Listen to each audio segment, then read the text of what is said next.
Hello guys, how are we doing? Today's Road to Orion episode is going to be covering the Kastov 545, which people have been hating on. People have been hating on this gun, and I think that's just because compared to the Kastov 762, it is nowhere near as good, especially at those longer ranges. So, personally, I enjoyed the gun. Obviously, you're going to be seeing the usual format, so it's going to be a bit of gameplay at the beginning, and then I'm going to be showcasing it gold in the firing range, and then giving you my best attachments that I've found work for me at the end as well. So make sure you stay tuned for all of that loveliness, so that you know it helps you out. It helps you out. Bear in mind the clips do get better the more this video progresses, simply due to the fact that I got used to the gun more, I got more attachments, so naturally the gun's going to be better, and therefore the clips are going to be better. So yeah, make sure you stick around to the end. Make sure you see all the juiciness. Make sure you see all the juiciness. So the Kastov 545 itself is a shorter range Kastov 762, which makes sort of sense because the bullets are smaller, which means that there's less velocity, less damage, that sort of thing. But it's a little bit more mobile. It's the midpoint between the Kastov 74U, which is ridiculously overpowered, and the 762. So it's got a little bit more mobility than the 762, but a lot less mobility than the 74U.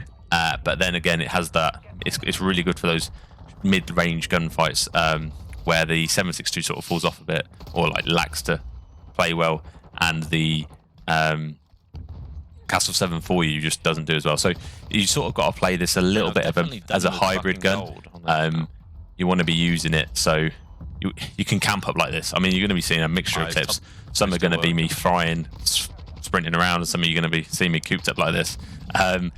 As you can see, it's very versatile, and now I've got this barrel attachment. It means that it's really that much better for those longer ranges. So make sure, I'm going to go through the attachments at the end of the video, but this is the barrel you want, just because it means that you can beam like that. I mean, it's disgusting. You're going to see a couple kills here which are just somewhat questionable. Like it deletes people. No. I mean, like the actual sound. Yeah, fair. So yeah, you're going to be seeing this is a little bit of a passive gameplay. But yeah, so you can use it as a 762, but you're going to see that I mean, right there, the hip fire is on point, and that's simply because of the attachment you've got on again for the hip fire. I found it a really easy gun to use. I don't think it's that bad. People have said that this is one of the worst guns to use with the M16 in the AR category. I've actually thoroughly enjoyed this. I mean, I've used the Lockman 762. No one knows. Oh, that is appalling. But this gun, I didn't mind too much. It was good fun, and to be fair, I was still playing bots at that point. So that helps. The best maps for this, I mean, you're going to be seeing a lot of clips on the, is it Tarak? I don't know the name, I can't remember the name of this map exactly, but I think it's Tarak, simply because you can post up and just beam at long range. I mean, especially when people are dolphin diving out into the open, it makes for free licks with this gun. I think the specific challenges for this gun are, give me a second, so you've got the 50 kills, which are easy. You need one's gone deep right. What am I looking at here? Less spawn. Oh no, you need 50 kills, then you need 10 hip fire kills, which is why I had this hip fire attachment on, and which is why you see me hip firing quite consistently. And then you need 50 ADS kills, which are easy, and then you need 50 suppressor kills, and that is as easy as that. It's really easy gun to get gold, and then you need 10 3 kill streaks, which just sort of come naturally. I mean, if you're like me, you'll get to 2 kills and then choke the third every time. Not every time, but 99% of the time.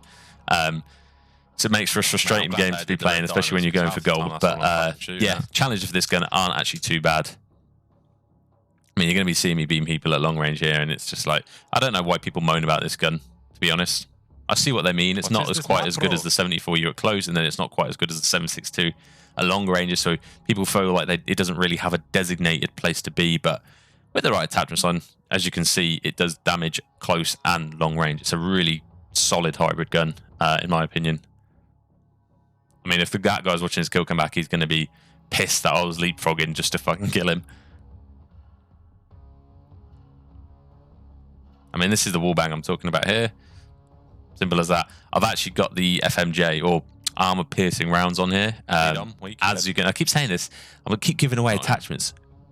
As you're going to see towards the end of the video, I'm going to have the full breakdown of the class, and it's going to have all the attachments on it. So you've got the barrel, you've got muzzle. I think I've got, this is one of the actual guns where I have got 5 attachments on, and it seems to be doing well.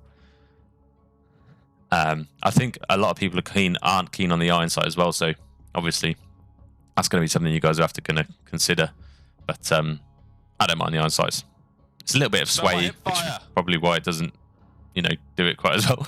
Sorry, if you can hear me screaming at my teammate there because he stole my hipfire kill. I've been struggling with it, Tom.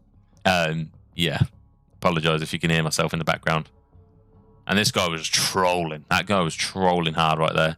Got me killed, but hey, is what it is. So the clip's going to come to the end.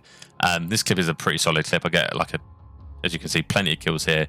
On Cold War, it was based on score. Yeah. So let's get into the gold. Let's see what it's like, and then let's get into the class setup. So here it is. Here is the Kastov 545 in gold, in all its glory. Looking absolutely lovely, if I say so myself. As you can see, obviously, it's really for that short to medium range thing. Sort of gunfights. It doesn't really excel for those longer ranges simply due to the fact that it does this. So it bobs up and down quite a lot, which you can. You've got to be really careful when you're challenging them on long range, but still a solid gun. So yeah, this is what it looks like gold, and these are the attachments I have on it currently. So I've got the Havoc muzzle, which basically just helps with recoil. The barrel is going to be the IG K30 406mm, and that's simply because it makes it a little bit more of a beam at longer ranges. This is a must. I then have the Kastov laser to help with the hip fire, because you know what, that always helps. I then use this for the ADS walking speed and aim walking speed, which basically means that when I'm aiming in, I can strafe a little bit quicker, and then sprint speed as well, because again, always helps. And then I've got armor piston ammunition just for a bit of wall bangs. As you saw in the clip, there was a couple of wall bangs. That's thanks to this. So considering that I've got a lot of bullet velocity attachments on and not a lot of ADS attachments on, it beams, and it's not too not mobile, if that makes any sense. So yeah, hope you guys enjoyed the video, and I'll catch you in the next one. Ciao for now.